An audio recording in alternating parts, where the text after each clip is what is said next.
In one of the debates, one of the recent debates, this subject came up, and I made a suggestion. The immediate reaction wasn't all that favorable. I said, why don't we think about foreign policy sort of like a golden rule?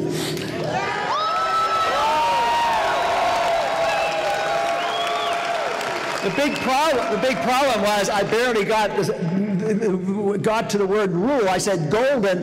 They knew what I was going to say, and guess what? The reaction was not the kind of reaction we got here. Because, I mean, this whole idea that you can boo the golden rule is pretty amazing to me. But can you imagine what the world would be like if we would never do anything to another country that we would not have them do to us? Can you imagine how much better off we would be?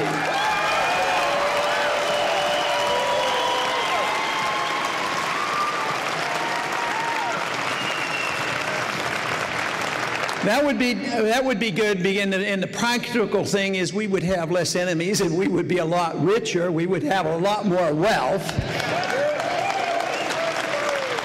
In these last 10 years, we would have 8,500 Americans still alive, because when you add up both wars and if you add up the contractors, 8,500 at least Americans have died. But what about the tragedies of the 44,000 Americans who've come back that have lost limbs, who are blind and have brain injuries? What a tragedy.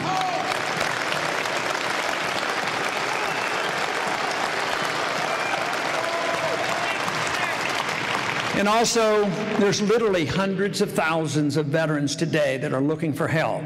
They have, just because of the trauma and the difficulty accepting post-traumatic stress syndrome, there are now many, thousands, hundreds of thousands looking for help. And this is the result. Now, if this was a desperate struggle because we had been invaded and all of us are fighting for our freedoms, it'd be a little bit different. But we're going around the world looking for fights. We don't need that. The fights ever since World War II have not been very productive, they've been wrong. Simple little thing in the Constitution which would have solved and prevented these problems. Like, don't go to war unless the Congress declares the war.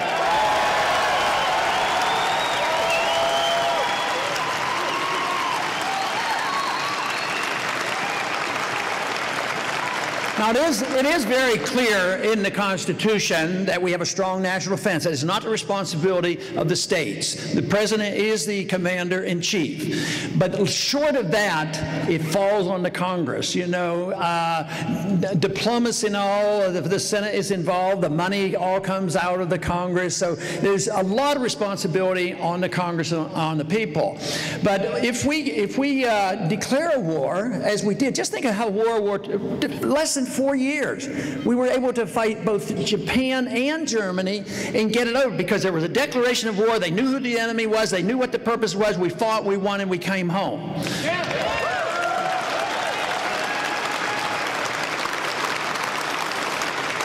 But then they invented a super government. You know, we all who believe that government should be local, of course, the most local important government is self-government and family government. That would be good government. Then local community government and state government, that was intended, and the founders deferred to the states. But what about this super government that came out of World War II? A super government that I don't like. Matter of fact, I've introduced a bill every year to get out of that super government called the United Nations.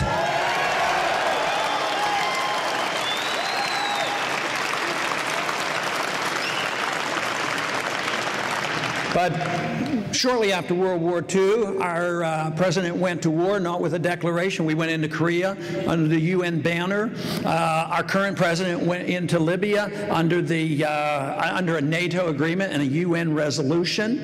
And guess what? What's going on in Libya? What's going on in Egypt? After $50 billion that we gave to Egypt to bribe them to be good people, $50 billion, those systems have broken down. And guess what? Al-Qaeda is coming in. Matter of fact, There are so many people in Washington so anxious to get into Syria, and yet right now, even our own government, our own administration is saying, oh, we've got to be careful because we see that Al-Qaeda are coming into Syria. Guess where they're coming from? They're coming from Iraq. Iraq, they had no Al-Qaeda before the war. Now there's Al-Qaeda in Iraq, and they're coming over and interfering with Syria, and we're fighting on their side. It makes no sense. Non-intervention, defend this country. National security should be defended here, not this stuff all around the world.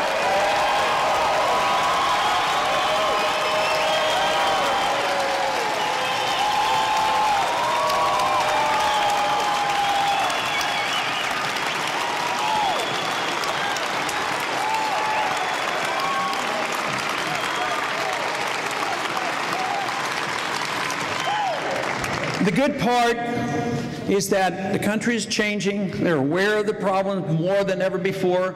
Don't go by what you hear on the evening news, and don't by what you hear out of Washington. Washington's usually about 5 to 10 years behind the people. But we need to speed them up. We need to speed things up and send this message loud and clear.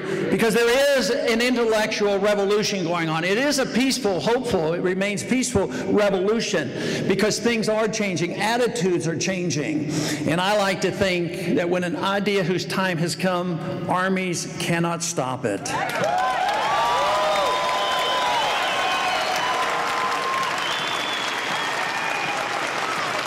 Now, the idea of liberty has been around a lot. The best experiment with the ideas of liberty, of course, was our history. We became the wealthiest and the most prosperous country ever, and now we're the country that has the biggest debt ever. Our middle class used to be the biggest and the wealthiest. It's now shrinking, and it's also poorer than ever before. Now we have a system of government designed originally to protect the individuals and make sure the middle class would be large and prosperous. But now we have a system that protects the special interests. The monetary system, whether it's the Federal Reserve or what the Congress does. Crisis comes, we have to bail them out or there'll be a depression. So the big money goes to the people too big to fail. Not only domestically, but during this bailout of a few years ago, the Federal Reserve actually churned $15 trillion, half of it to overseas entities, overseas governments and banks. And our chairman of the Federal Reserve Board has assured Europe, because our banks are intertwined with the banks of Europe, and they're in hock because they bought all this debt from Greece and Spain and Portugal and Italy, that they're under the gun. So he says, we have to help out. We have to take care of them. We don't want to have a depression. But I tell you what, the people who made all the money when the boom times were here and they got into trouble, they deserve the depression.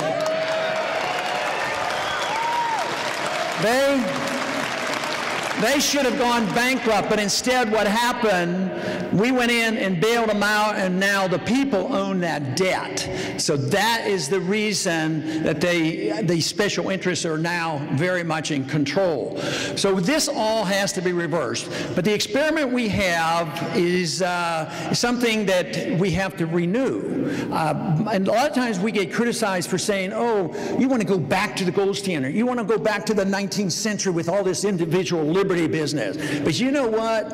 What they're talking about is going back to an ancient tradition. What we have in Washington is going back to the days of the tyrants. Tyranny has been around for thousands of years. Most of the world has always lived under tyranny. Even today's world, most of the world has lived under tyranny. That is what we have to stop. We don't need to go in that direction.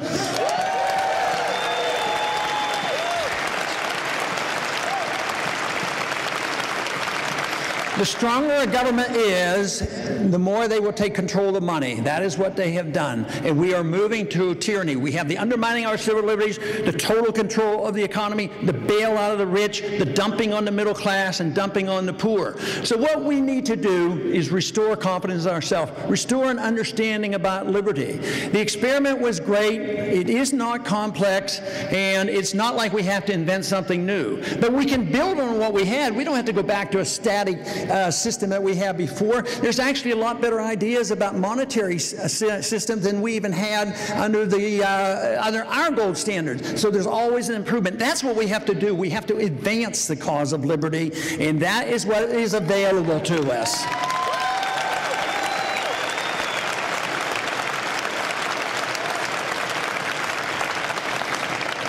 There's wonderful things going on in the country because I've traveled around the country and talked to a lot of people, and there's two groups of people who are coming together. There's been many who have clung to the ideas of liberty. They knew what it was like, but they became disenfranchised and disillusioned and sort of lost interest in politics, or would try to pick the lesser of two evils, and it was on and no enthusiasm. Well, right now that group is coming alive again because they remember a day, and they remember and they know their history, that a free society is much better than one that's run by tyrants. But there's also a new generation, the young generation now is coming alive because they're fascinated with this. They're fascinated with monetary policy. They're fascinated with the concept of liberty. They're fascinated and sick and tired of what we're doing overseas, and they are coming together and they are joining us in this cause to restore liberty to America.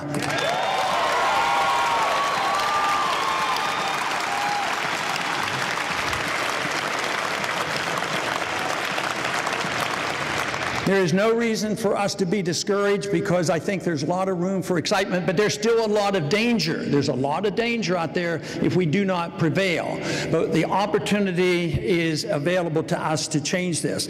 We were told by one of the founders that it never takes the majority, it takes the minority, an irate, tireless minority who are willing to go out and start brush fires of liberty in the minds of men.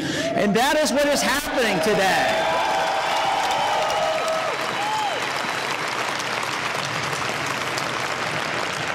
And then that minority will influence and convince the majority that it is in their best interest to opt for liberty, not opting for the government taking care of us. Governments can't take care of us. They can't make us better people. They cannot protect us from ourselves. We have to understand this, the individual liberty and responsibility. But what they're saying today is that we cannot continue. And this is the reason it's a tremendous opportunity. And the spirit, as long as we have a way of communicating, and right now the best way of communicating, and unfortunately they're already wanting to undermine that, and that is the internet. This is how we can communicate and spread the message.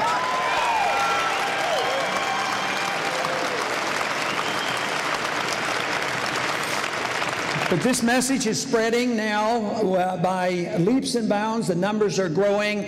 So what we need to do is not be discouraged, to go out and participate. We have to understand the issues, and believe me, regardless of what you think you should do, if you're well educated and you know what it is and you want to offer your services, there will be a job for you, one way or the other. It may be in politics, but it could be an election coming up, a participation in an election that could change things. So this is the reason that our participation, sometimes you say, well, we can't convert the whole world.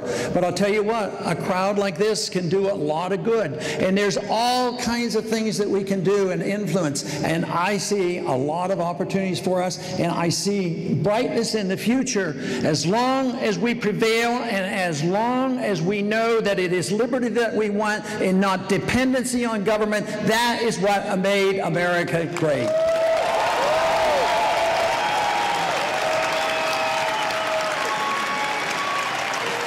Thank you.